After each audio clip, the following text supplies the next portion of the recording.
नमस्कार साथियों, एक बार फिर हम आपके सामने हाजिर हैं अपना वीकली शो फ्लैशबैक लेकर, जो कि हर फ्राइडे को शाम को ऑन एयर होता है।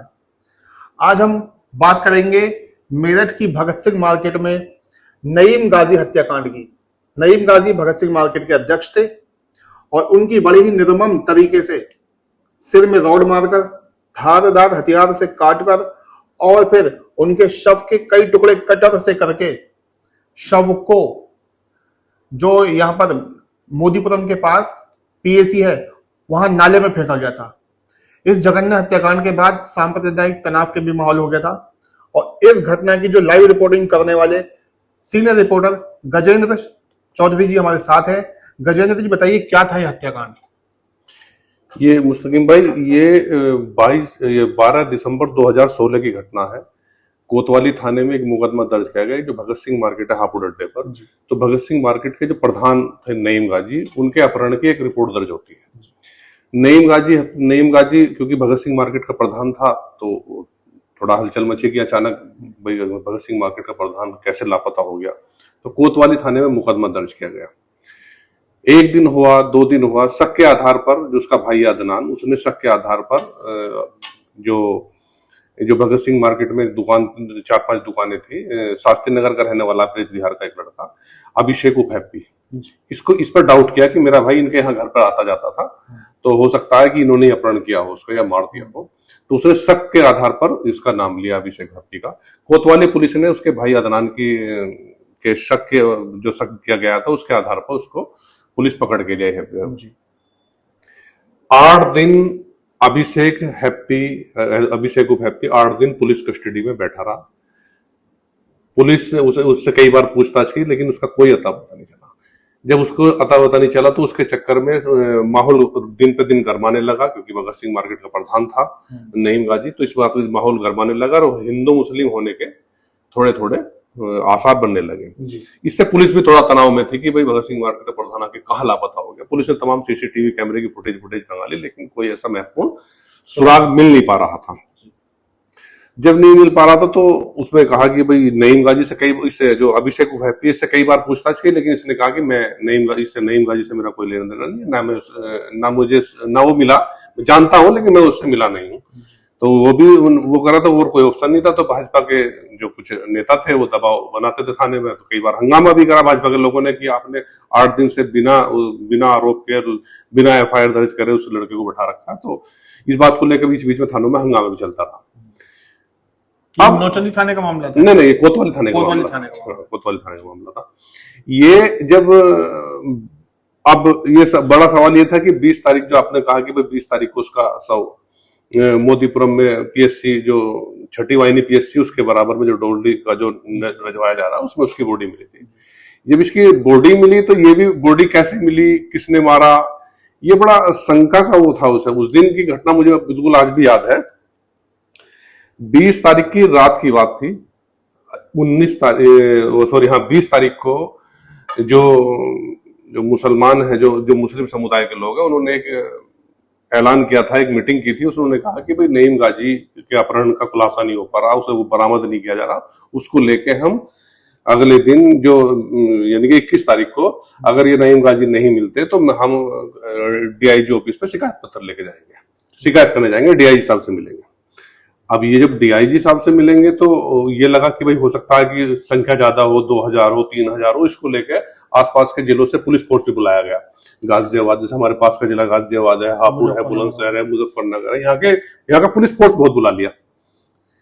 अब ये रात में जब डाउट हुआ कि क्यों बुलाया गया, कैसे बुलाया गया, तो सबको ये था, मीडिया वालों को भी ये था कि भाई एहतियात के तौर पर पुलिस फोर्स बुलाया गया, कहीं ऐसा ना हो कि संख्या ज्यादा और एडीजी के यहाँ पे जब कार्य करता है कोई उसकी उन्हीं के बीच में कोई ऐसा कोई क्राउड, कोई इस तरह का मूवमेंट ना हो जाए कि भाई कोई पथराव कर दे या कोई शांति व्यवस्था को भंग कर दे। तो इस तरीके से लेके ये सब लोग कयास लगा रहे थे। Bhagat Singh market sensitive area है भी? हाँ, भगत सिंह मार्केट थोड़ा रहा है अब तो, फिर भी ठीक। हाँ, अब तो फिर भी थोड़ा राहत है। तो ये कयास लगाए जा रहे थे मीडिया के माध्यम से कि भाई पुलिस फोर्स बुलाया गया कि ये हो सकता है। लेकिन इसके पीछे दूसरा रहस्य था। दूसरा रहस्य इसके पीछे ये था कि हैप्पी जो अभिषेक हैप्पी जो 8 दिन से पुलिस कस्टडी में थे, उसने एक जो उस थाने का सब इंस्पेक्टर थे, तो उस सब इंस्पेक्टर को उसने कहानी बता दी थी कि मैंने नईम गाजी मार दिया है।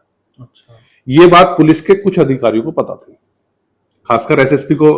जब ये दरोगा ने, सब इंस्पेक्टर ने जो एसएसपी को बताया, एसएसपी ने इस मामले को बस उन्होंने कहा कि अगर ये बात सब पब्लिक में आ गई कि उसकी हत्या कर दी गई, तो कहीं ऐसा ना हो कि एकदम जो पब्लिक है वो भड़क जाए और सांप्रदायिक हिंसा हो जाए। तो इसको लेके एहतियात बढ़ गई। उसके एहतियात के तौर पर वो पुलिस फोर्स लगाया गया था कि रात में बॉडी को हम रिकवर कर लेंगे, पोस्टमार्टम करेंगे, सुबह को हम उसका सबूत दिखा करा देंगे। पुलिस तो हैप्पी ने बता दिया था कि मैंने मार के नाले में फेंका है। हाँ, ये 8 दिन बाद पुलिस कस्टडी में, 8 दिन बाद एक सब इंस्पेक्टर जो विजय गुप्ता थे, उनको बताया था कि ऐसे कि मैंने उसकी हत्या कर दी गई है। तो उसी के रात में, क्योंकि सब मीडिया वालों को शंका, मीडिया वाले तो ये सोचे थे कि सुबह को प्रदर्शन करने के लिए जाएंगे यहाँ के लोग, और वो उसी के हिसाब से पुलिस फोर्स गया। लेकिन पुलिस दोनों पहलू पे काम कर रही थी। एक तो जो सुबह को जो लेके जो लोगों में आक्रोश था उसको रोकने के लिए, और दूसरा जो उसकी बॉडी रिकवर करने के लिए। अब ये पता चल जाएगा कि नईम गाजी नहीं रहे, उनकी हत्या कर दी गई, निर्मम तरीके से हत्या की गई थी। तो इसलिए उसी एहतियात के तौर पर उस पर पुलिस फोर्स लगाया गया था। अब ये रात की बात थी, ये 20 तारीख की ही घटना है। 20 तारीख की रात की बात थी, तो लगभग 12-12:30 बजे के आसपास का टाइम था रात में। हम अखबार के दफ्तर से काम निपटा के गए, कि जितना भी अपना खबरें थी निपटा के हम गए। तो हमने सोचा कि चलो रात में एसएसपी के आवास पे चलते हैं, कि कल का मूवमेंट क्या, कल की क्या स्थिति है, पुलिस ने कितना फोर्स लगाया, क्या है। कौन थे उस वक्त? एसएसपी यहाँ जे रविंद्र गौड़ थे जी, जो इस समय गाजियाबाद में पुलिस कमिश्नर है।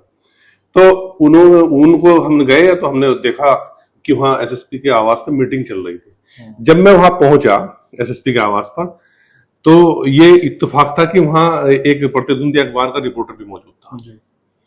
तो जैसे मैं ढूंढ रहा था, ऐसे ही वो भी अपनी उसके लिए काम कर रहा था। तो हमने देखा, तो वो भी मुझे देख के थोड़ा सरप्राइज सा रहा। मैं भी उसको कि भाई इसको कैसे पता चला कि मैं आने वाला हूँ। वो मुझे सोचा था कि उनको कैसे पता चला।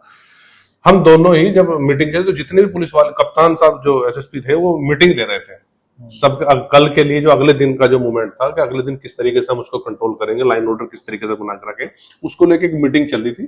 तो सीसीटीवी कैमरे लगे हुए कप्तान साहब के आवास पे। अच्छा। तो जैसे सीसीटीवी कैमरे में उन्होंने हमें दोनों रिपोर्टर को देखा, उनको शक हुआ कि ये तो मामला खुल गया, इनको डाउट है कि उसकी नईम गाजी की हत्या हो गई है।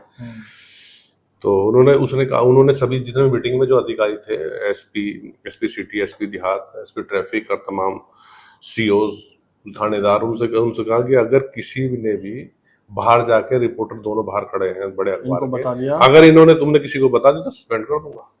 तो जैसे पुलिस वाले अंदर से आते थे, हम सब पुलिस वालों से पूछते थे कि क्या मीटिंग चल रही थी। तो सब ये कहते थे कि कल को जो प्रदर्शन करने के लिए कुछ लोग जा रहे हैं उसकी नईम गाजी की बरामदगी के लिए, उसके लिए कल का रूट मैप तैयार कर रहे हैं कि कल को कैसे, कौन से रूट से हम ले जाएंगे, कौन सा वो कराएंगे, कैसे कैसे मिलाएंगे। एक भी पुलिस वाले ने कोई कहानी नहीं बताई।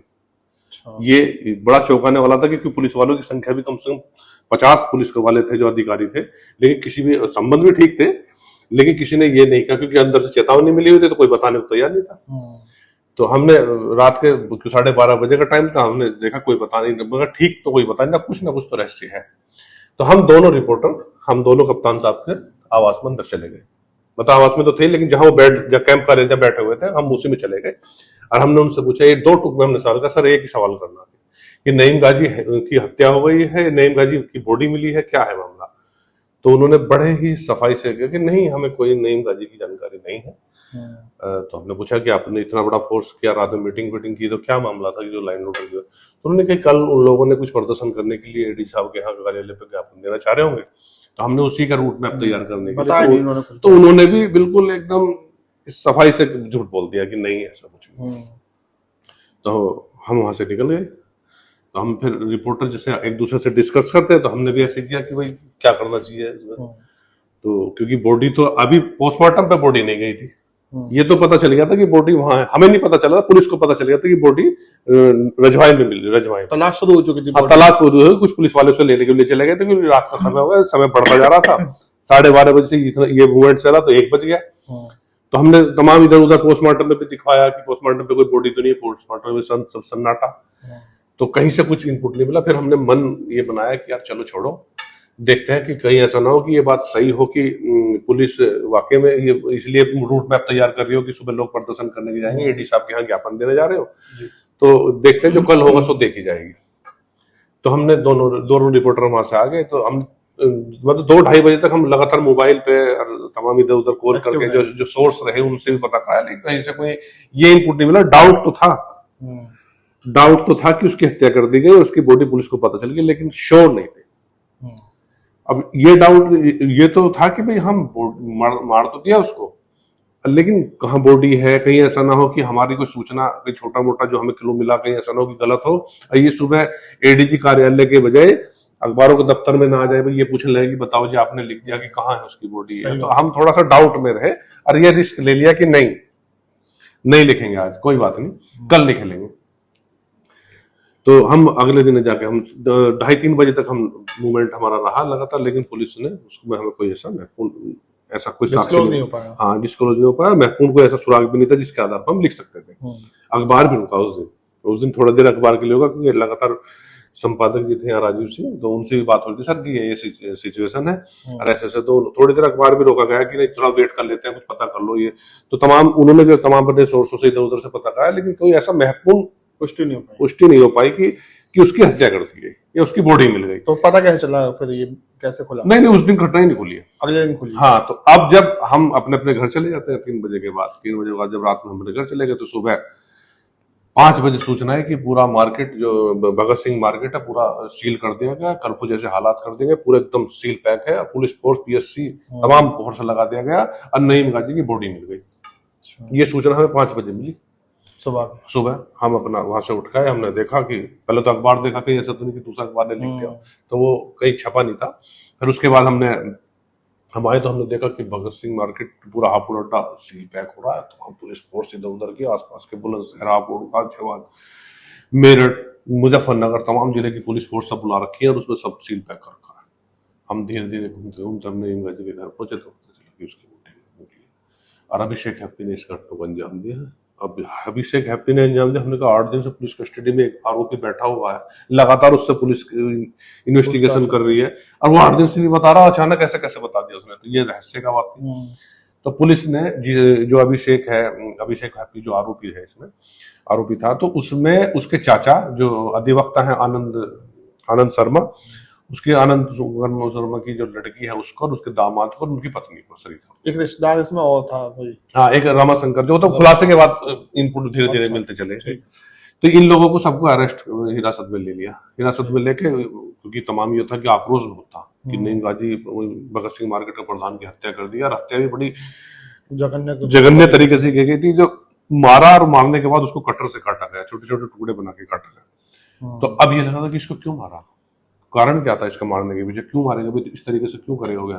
क्योंकि अभिषेक हैप्पी का कोई ज्यादा मूवमेंट मेरठ में नहीं था, क्योंकि ये तो बाहर पड़ता था, बाहर ही रहता था लड़का। ये भाई इसके चाचा का मकान जरूर यहाँ प्रीत विहार नौचंदी क्षेत्र शास्त्री नगर में था, लेकिन वो उसका ज्यादा यहाँ मूवमेंट नहीं था। तो उसको लेके थोड़ा ये रहा कि आखिर क्या हुआ। तो धीरे धीरे पुलिस ने कहा कि हम पहले इसका सबूत दिखा कर, उसके बाद प्रेस कॉन्फ्रेंस करेंगे, जेल भेजने से पहले प्रेस कॉन्फ्रेंस करेंगे। बड़ी पुलिस कस्टडी में पुलिस फोर्स लगा के उनको शव का अंतिम संस्कार सबूत दिखा कर दिया गया। सबूत दिखा करने के बाद, क्योंकि सस्पेंस बहुत बना हुआ था पूरे शहर में कि आखिर हत्या क्यों हुई, कैसे हुई, क्या वजह थी। क्योंकि ये एक ऐसी घटना, ऐसी घटना थी कि सबको चौंकाने वाली घटना थी। क्योंकि अभिषेक हैप्पी का क्या लेना देना था उससे, नईम गाजी से, ऐसे बहुत सारे सवाल लोगों के जहन में थे। तो पुलिस ने प्रेस कॉन्फ्रेंस की, प्रेस कॉन्फ्रेंस में बुलाया गया सभी मीडिया वालों को, हम भी गए। तो उन्होंने, पुलिस ने एक जो स्टोरी बताई, तो वो वाकई में लोगों के रोंगटे खड़े करने वाली स्टोरी। क्या बताया उन्होंने बताया कि 12 तारीख को जिस दिन अपहरण हुआ, 12 दिसंबर 2016 में, जिस दिन अपहरण का मुकदमा था, उसी दिन की घटना थी ये। नईम गाजी अपने स्कूटर से, जो इनके चाचा है आनंद शर्मा जो अधिवक्ता भी हैं, उनके घर पे स्कूटी से जाते हैं प्रीत विहार में जी। जैसे ही वो दरवाजे में एंट्री करते हैं, तो सामने दरवाजे के अंदर घुसते हैं, तो दरवाजे के सामने सोफे पड़े हुए हैं और सोफे के बीच में कुर्सी है, तो चेयर है, और ऐसे सब बैठे हुए हैं। तो वो वहां पहुंचते हैं, वो जाके वहां बैठ जाता है जी। उसी समय अभिषेक, जो पुलिस के अकॉर्डिंग जो बताया गया प्रेस कॉन्फ्रेंस में, अभिषेक हैप्पी एक लोहे की रॉड लेके आते हैं और उसके पीछे से उसके सर पे बहुत तेजी से मार देते हैं। ये बात पुलिस ने बताई। ये बात पुलिस ने बताई कि घटना कैसे हुई और क्यों हुई। ये जब पुलिस ने क्या मोटिव रहा उसका? क्या मोटिव रहा, पहले तो घटना कैसे हुई, फिर करने के पीछे लॉजिक क्या था, मतलब क्या कारण था, क्यों मारा गया। फिर जब इसकी वो कर दी गई तो एक जो अभिषेक है, अभिषेक का एक रिश्तेदार था रमाशंकर, घर का गाजियाबाद निवासी रमाशंकर थे। नहीं, हरिद्वार निवासी। वो मूल रूप से उत्तराखंड का रहने वाला था, गाजियाबाद में भी रहता था, लेकिन मूल रूप से उत्तराखंड का रहने वाला था। तो वो रमाशंकर और वो घर पे और कोई नहीं था, रमाशंकर और ये अभिषेक को हैप्पी थे। ये दोनों फिर मारने के बाद वो नीचे गिर जाता है नईम गाजी, और उसे फिर वो तीसरी मंजिल पे लेके जाते हैं घसीट कर, पूरा जोर लगा के, पूरी हिम्मत लगा के। अब जो ये क्या नाम है, नईम गाजी बहुत ही लंबा, मतलब 6.5 फुट की हाइट लंबाई का आदमी था, तो लंबा ठाड़ा आदमी था। तो उसको ले गए और ले जाने के बाद उसे तीसरी मंजिल पे ले गए। तीसरी मंजिल पे उन्होंने कटर रखा हुआ था और उसे कटर से छोटे छोटे टुकड़े किए उसके, 5 फुट 4 फुट ऐसे करके छोटे छोटे टुकड़े करे, और टुकड़े करने के बाद फिर उसको बोरे में बंद किया, क्योंकि ये घटना दिन की है, दिन दहाड़े घटना हुई थी जी। तो ये बोरे में, उसको बोरे में रखा, और बोरे में से फिर अभिषेक और रमाशंकर दोनों उसको फिर नीचे लाए। इनके घर पे एक गाड़ी थी स्कोडा, उसकी डिग्गी में उसको रख दिया। और प्लान बनाया कि रात को इसका रात को ठिकाना लगा देंगे। जब ये घटना को अंजाम दे दिया, गाड़ी की उसमें रखी हुई थी, तो उसने उसी जब तक वो सब ठिकाने नहीं लगाया था उसने, क्योंकि इन्होंने फिर इसका जो भाई है अदनान, इसने शिकायत करी कोतवाली में, कोतवाली में मुकदमा दर्ज हो गया। कोतवाली में मुकदमा दर्ज हो गया तो उन्होंने शंका जताई थी कि अभिषेक जो वहाँ अपने उसका चाचा वहां रहते हैं शास्त्री नगर में, प्रीतिविहार में, वहां वो लगता है वहां उनका आना जाना था मेरे भाई का, तो हो सकता है कि वहां, तो पुलिस भी गई उसके साथ। लेकिन पुलिस से जाने से पहले अदनान उसको देखने के लिए गया था अपने भाई को, कि ऐसा ना हो कि मेरा भाई वहां हो। तो ये गया, तो अभिषेक हैप्पी मिला उनको, उसको अदनान को, और वहां उसने कहा कि नहीं यहाँ तो आए नहीं, और वो गेट से बाहर ही पूछ के चला गया। हो सकता है कि वो अंदर जाता तो हो सकता है वो घटना हो जाती, लेकिन वो अंदर घुसा ही नहीं उस घर में। अब वो बाहर गेट से उसने अभिषेक हैप्पी से बात करी, उसने कि मेरा भाई आया था, नहीं आज तो आए नहीं, और वो बाहर से बाहर पूछ के चला गया। ये बात उसने पुलिस को भी बताई, पुलिस भी गई पूछताछ करने, पुलिस ने उसने आसपास में उसके घर पर में देखा कुछ जो है, तो वहां कोई पुलिस को ऐसा कोई क्लू नहीं मिला कि जिससे ये प्रमाणित हो सके कि जो नईम गाजी वो इनके घर पे आया था, और उससे बाद में चला जाता।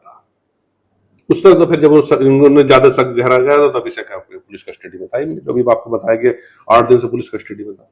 तो पुलिस ने इसका मोटिव क्या बताया, क्यों मारा गया? मोटिव इसका जो बताया पुलिस ने, जो अभिषेक है, अभिषेक के फादर नहीं थे, फादर उनके एक्सपायर हो चुके थे, माता थी विधवा, वो बाहर रहती थी, और वो अपने यहाँ देवर के पास भी आ जाती थी। जो अभिषेक का जो चाचा है आनंद शर्मा, वो यहाँ शास्त्री नगर में रहते थे, तो इनका यहाँ भी आना जाना था। अभिषेक की और इनके चाचा की भगत सिंह मार्केट में दुकानें थी। अच्छा। क्योंकि ये भगत सिंह मार्केट का प्रधान थे और दबंग प्रधान थे, तो इनका जो आरोप था अभिषेक हैप्पी का, कि हमारी दुकानों पे पहले तो इन्होंने ये तय करके, क्योंकि इन्होंने बताया कि पहले जो ये नईम गाजी इन्हीं के यहाँ काम करता था। अच्छा। इन्हीं के चाचा के काम पर पास काम करता था, और फिर इन्होंने इनको दुकान किराए पे दी नईम गाजी को। नईम गाजी ने इनकी दुकान किराए पे चला रखी थी, और जब वो चला रखी तो फिर उसने धीरे धीरे कब्जा कर लिया, ऐसा इनका एलिगेशन पुलिस ने खुलासा किया था। इसमें एलिगेशन लगाया था कि नईम गाजी ने इनकी दुकानों पे कब्जा कर लिया। अच्छा। कई बार इनको लेकर बैठक हुई, मीटिंग हुई, लेकिन उसमें कोई सोल्यूशन नहीं निकला, क्योंकि वो मार्केट का प्रधान था, दबंग था, तो इसलिए उसने दुकान देने से इनको मना कर दिया। वो किराया भी नहीं दे रहा था, ऐसा उन्होंने बताया। इसी के उसमें उन्होंने इसने इसका मन बना लिया कि मुझे प्रॉपर्टी होगी 4 करोड़ रुपए। उस समय 2016 की बात है, तो 4 करोड़ की प्रॉपर्टी बताई जाती थी। 4 दुकान थी, तो इसकी 4 करोड़ रुपए की प्रॉपर्टी, महत्वपूर्ण जगह दुकान। भगत सिंह मार्केट शहर का अच्छा मार्केट है, हापुड़ अड्डे की जो शहर के बीचों बीच आबादी वाला इलाका हापुड़ अड्डे, उसी पे मार्केट है। तो उन्होंने कहा कि हम इसको, जब ये हमारी प्रॉपर्टी में गया तो हमने इसको मारने के लिए, क्योंकि घर में भी इसका आना जाना था, भाई प्रॉपर्टी कब्जा ली और घर पे लगातार मूवमेंट इसका आना जाना है, तो उसने कहा कि हम इसको मार देंगे। अभिषेक ने फिर इसके मारने की इस तरीके से प्लानिंग होने, इनके परिवार वालों ने, जो नईम गाजी है, इसके परिवार वालों ने हैप्पी क्या था, इसमें एलिगेशन लगाया था कि नईम गाजी ने इनकी दुकानों पे कब्जा कर लिया। अच्छा। कई बार इनको लेकर बैठक हुई, मीटिंग हुई, लेकिन उसमें कोई सोल्यूशन नहीं निकला, क्योंकि वो मार्केट का प्रधान था, दबंग था, तो इसलिए उसने दुकान देने से इनको मना कर दिया। वो किराया भी नहीं दे रहा था, ऐसा उन्होंने बताया। इसी के उसमें उन्होंने इसने इसका मन बना लिया कि मुझे प्रॉपर्टी को, कि 4 करोड़ रुपए, उस समय 2016 की बात है, तो 4 करोड़ की प्रॉपर्टी बताई जाती थी। 4 दुकान थी, तो इसकी 4 करोड़ रुपए की प्रॉपर्टी, महत्वपूर्ण जगह दुकान। भगत मार्केट शहर का अच्छा मार्केट है, हापुड़ अड्डे की, जो शहर के बीचों बीच आबादी वाला इलाका हापुड़ अड्डे, उसी में मार्केट है।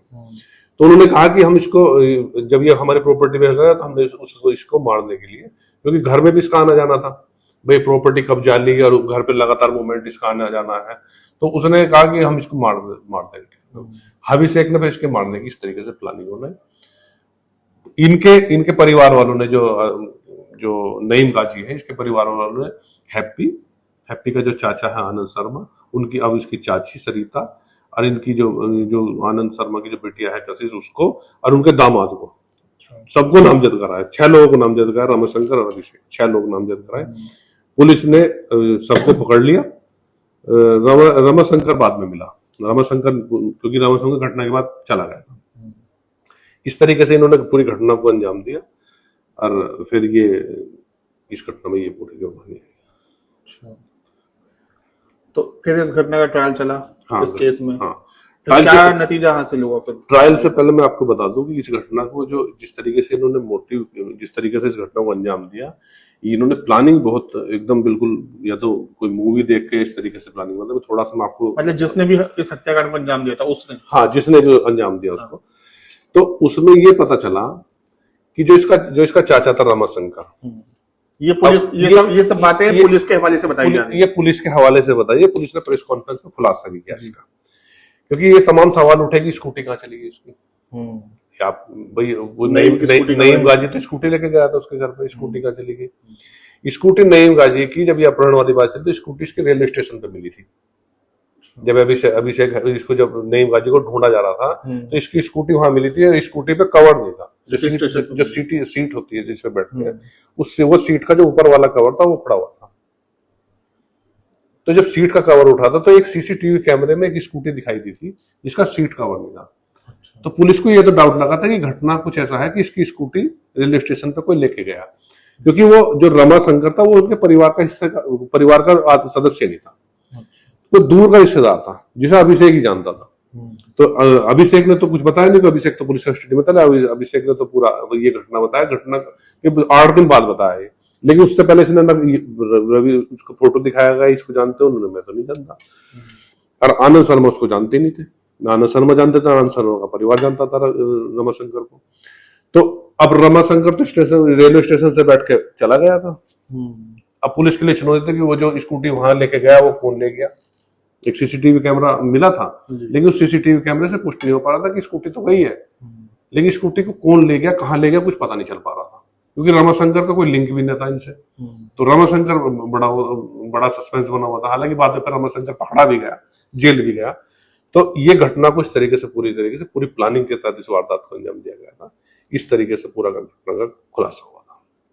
तो जो इस केस में 6 आरोपी बनाए गए थे, कोर्ट में केस चला, क्या उसका फैसला आया?